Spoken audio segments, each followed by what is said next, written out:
7 দিন আগেই সে তার সবকিছু চেঞ্জ করে দিল, কিংবা আপনার জাতীয় পার্টিকে যখন জাতীয় পার্টির চেয়ারম্যানকে যখন ভারতে নিয়ে গেল তখনই কিন্তু সে তার সবকিছু তার স্ট্র্যাটেজি চেঞ্জ তো আগে থেকেই ছিল, সেটা সে প্রকাশ করলো। সেই দায় কিন্তু সমস্ত বাংলাদেশের সবার।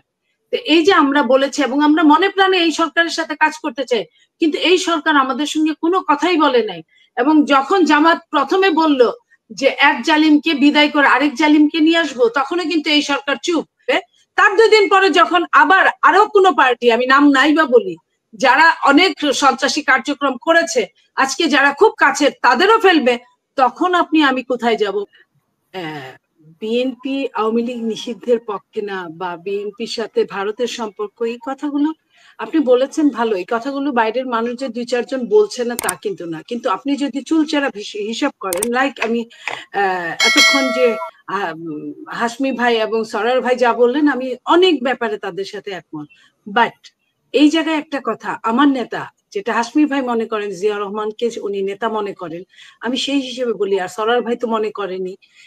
উনি বলেছিলেন যে বিদেশে আমাদের প্রভু নাই, বন্ধু আছে, সবার জন্য সকলের সাথে সুসম্পর্ক, কারোর সঙ্গে শত্রুতা না। আমাদের নীতি কিন্তু এটা, পররাষ্ট্র নীতি কিন্তু এইটা। এটার জায়গায় আপনি দেখেন বাংলাদেশের 3 দিকে আপনার ভারত, মানুষ সবকিছু বাদ দিতে পারে, শুধুমাত্র নিজের মাকে এবং আপনার মা বাবাকে এবং প্রতিবেশীকে বাদ দিতে পারে না। যেহেতু তারা 3 দিক দিয়ে আমাদের প্রতিবেশী, আমরা কিন্তু বলছি না যে ভারত আমাদের সঙ্গে খুব ভালো আচরণ করছে। ভারত যদি একটা পরিপূর্ণ দেশ হতো, তাহলে আরেকটা দেশকে সাপোর্ট করতো, আরেকটা দেশের একটা দলকে সাপোর্ট করতো না। তার মানে ভারত এইটাকে তাদের অঙ্গরাজ্যের মতো না, অঙ্গরাজ্যের যে জঘন্যতর এক ধরনের, মানে আমি সরি টু সে, যে রক্ষিতার মতো ইউজ করেছে। তোমার সবকিছু আমি নিয়ে নিলাম, বিনিময়ে তোমাকে আমি কোনো ইজ্জত সম্মান থেকে শুরু করে আমি তোমাকে কিছুই দিব না। এই অবস্থার মধ্যে ভারত এবং বাংলাদেশের সম্পর্ক। তারপরও আমি যেটা বলছি, প্রতিবেশীকে আপনি বাদ দিতে পারবেন না। আমি আমার নীতিতে অটল থাকবো, আমি আমার কৌশলেও অটল থাকবো। এখন ভারত আপনি দেখেন সর্বশেষ পর্যন্ত আপনি কি দেখিয়েছে, বাংলাদেশ জাতীয়তাবাদী দল ভারতের সমস্ত কিছু, যা কিছু আপনার ভারতের পণ্য সামগ্রী সবকিছু কিন্তু বর্জন করেছে। ভারতে কিন্তু এখনো অনেক লোক বিএনপি কেউই যায় না ওরকম। ভারত ভিসা বন্ধ করেছে সেটা অন্য জিনিস, কিন্তু বিএনপি কিন্তু ইচ্ছা পোষণ করে না ভারতে যাওয়ার জন্য, আগে যেভাবে যেত। এখন আপনি মনে করেন ভারতের সঙ্গে অ্যাজ এ প্রতিবেশী হিসেবে নির্বাচনের 24শে জানুয়ারি নির্বাচন পর্যন্ত, নির্বাচনের 7 দিন আগ পর্যন্ত বিএনপি আপনার ধীরে চলো এই নীতিতে অবস্থানে ছিল। ভারতও বলেছিল যে এইবার আমরা যে কোনো দলের সাথে রাজনীতি করতে চাই, কিন্তু 7 দিন আগেই সে তার সবকিছু চেঞ্জ করে দিল, কিংবা আপনার জাতীয় পার্টিকে যখন জাতীয় পার্টির চেয়ারম্যানকে যখন ভারতে নিয়ে গেল তখনই কিন্তু সে তার সবকিছু তার স্ট্র্যাটেজি চেঞ্জ তো আগে থেকেই ছিল, সেটা সে প্রকাশ করলো। প্রকাশ করার পরে কি হলো? প্রকাশ করার পরে আপনার বন্ধ করো, প্রকাশ করার পরে আপনার কি হলো? আপনার বিএনপি আরেকবার উষ্ঠাগত হলো। বিএনপি যে অবস্থার মধ্যে গেল, ইলেকশনটা হলো, বিএনপি নির্বাচন করলো না, বিএনপি কোনো ভোটে গেল না, ভোট দিতেও গেল না, কোনো বিনা ভোটে আরেকটা সরকার গঠিত হয়ে গেল। এবং তারপরে থেকে বিএনপির সাথে ভারতের যে সম্পর্ক, এটা কিন্তু সবাই জানে। এখন আমি পরের কথায় আসছি। এখন আপনার মনে করেন এই সরকারের অবস্থান কিন্তু আমরা জানি না, আমরা বুঝতে পারি না। যেদিন তারা ক্ষমতায় আসলো, আওয়ামী লীগের সাথেও এক ধরনের, আপনারা আওয়ামী লীগকে আমি বলছি যেদিন তারা আসলো আমরা কিন্তু সম্পূর্ণ সহযোগিতা করেছি। আমাদের নেতা জনাব তারেক রহমান বলেছেন, ওনার বক্তব্যগুলো নিশ্চয়ই আপনাদের 5ই আগস্টের পরে বা আগে থেকে আপনারা দেখেছেন যে উনি কি ধরনের কথা বলছেন। ওনার শত্রুপক্ষ কিন্তু ওনাকে এই ব্যাপারে সাধুবাদ জানাচ্ছেন।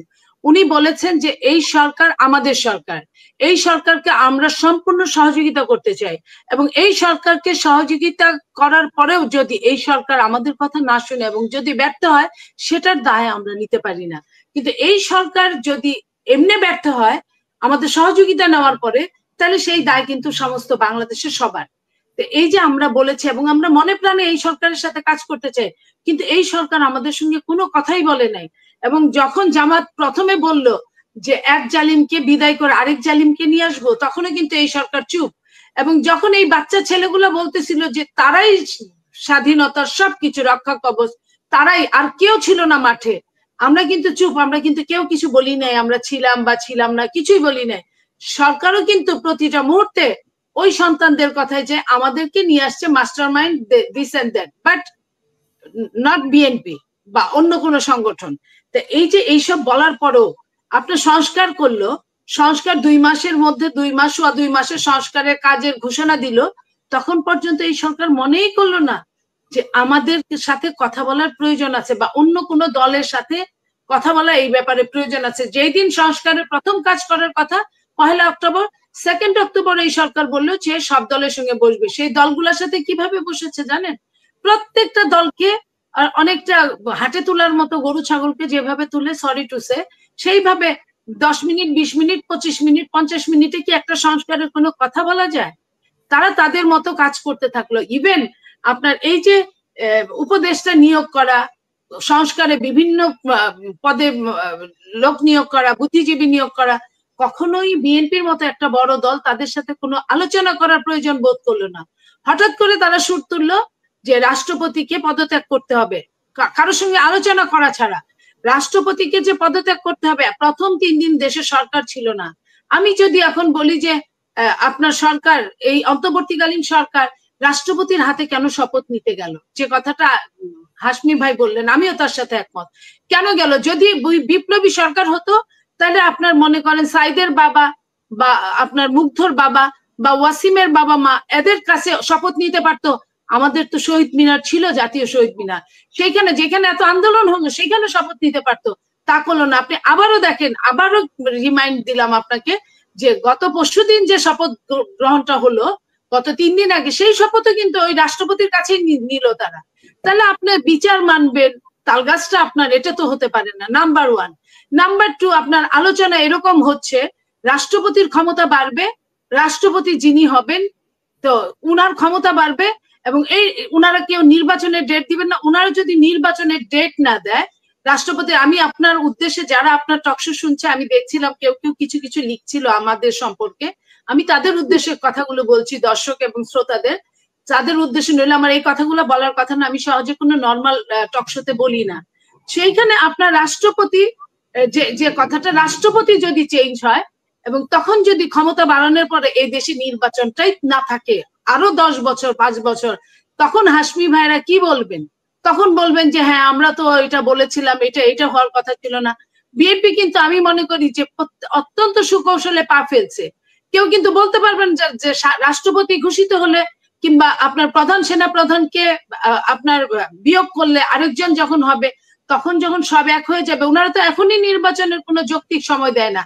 ওনারা তো এটাও বলতে পারতো, ওনারা যদি মনে করে যে 3 বছর লাগবে 3 বছর পরেই বলতো।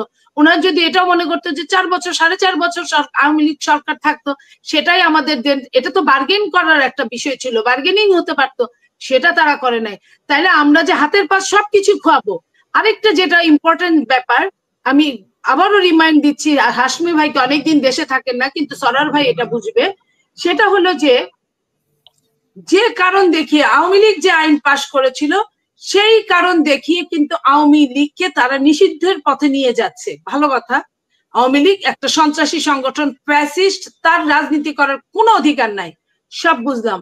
2 দিন পরে যখন বিএনপিকে একই গ্যারাকলে ফেলে, যখন বিএনপিকে তারা একই অবস্থায় ফেলবে, তার 2 দিন পরে যখন আবার আরো কোনো পার্টি, আমি নাম নাই বা বলি, যারা অনেক সন্ত্রাসী কার্যক্রম করেছে, আজকে যারা খুব কাছের তাদেরও ফেলবে, তখন আমি কোথায় যাব বলেন? বিএনপি একটা বড় সংগঠন, এবং এইখানে ওই যে কিংস পার্টি করে করে, এর আগে 1-11 সময় কিংস পার্টি করা হয়েছিল, তখনও টেনে টেনে বিএনপি থেকে লুক নেওয়ার চেষ্টা করেছিল। এখনো যদি আবার যারা সরকার আছে তারা দল গঠন করবে, তারা ঘোষণা দিয়েছে, তাদের দল গঠন করে বিএনপি কে বেকায়দা ফেলে যদি বিএনপির লোকগুলাকে নেওয়ার চেষ্টা করা হয়, এতদিন যা সম্ভব হয় না, হয়তো আগামীতেও সম্ভব হবে না। কিন্তু আমরা কি শুধু জন্মেছি শুধু এই আন্দোলন করার জন্য, শুধু এইসব করার জন্য?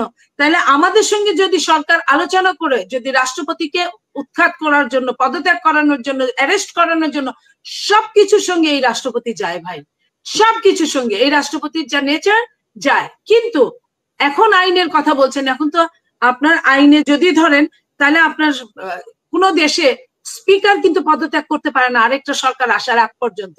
কিন্তু বাংলাদেশে কিন্তু এটাও হয়েছে, স্পিকারও পদত্যাগ করেছে। আপনার বাংলাদেশে আপনার সংসদ ভেঙে দিয়েছে, যখন সংসদ রাষ্ট্রপতি ভেঙে দিল তার আগে কেন রাষ্ট্রপতিকে পদত্যাগ করালো না? বিড়াল কিন্তু মারতে হয় কিন্তু প্রথম রাতে, এটা কিন্তু গুণীজনরা বলে, গ্রামের লোকজন বলে। সেই দিন তো যথেষ্ট সময় ছিল, তাহলে সেই সময়টা নিয়ে আপনি আপনার কাজে সম্পূর্ণরূপে ব্যবহার করে এখন হঠাৎ করে অন্যদেরকে বিপদগ্রস্ত করার জন্য আপনি যদি করেন, এটা কিন্তু আমি যে কথাগুলো বলছি হাসিনা আপা, সেই কথাগুলো সম্পূর্ণ একান্তই আমার ব্যক্তিগত।